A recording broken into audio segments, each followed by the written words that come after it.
طيارة. الشاي يا حبيبي. ادي قاعده. اتفضلي يا ستي، احكي لي اخبارك. اسكت بقى، فاكر لما رحت اجيب شنط البنات حصل حتة موقف يا محمد؟ ايه ده يا لولو؟ الشاي ماسخ قوي. قومي قومي هات لنا سكر. عينيا يا حبيبي.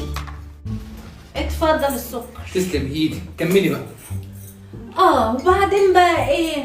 جيت اخد الشنط واحط ايدي كده. بقول لك يا لولو، ما تقول تجيب لنا كحكتين ونشربهم مع الشاي عشان نعدل المزاج. ماشي. اتفضل الكحك. ها وبعدين؟ واسكت بقى، جيت احط ايدي في الشنطة ما لقيتش. خدي يا لولو، قومي بقى هات لنا كوبايه ميه ساقعه تكون مشبره وقطعي لنا شهد من اللي انا جايبه لك امبارح. حاضر يا اخويا عينيا.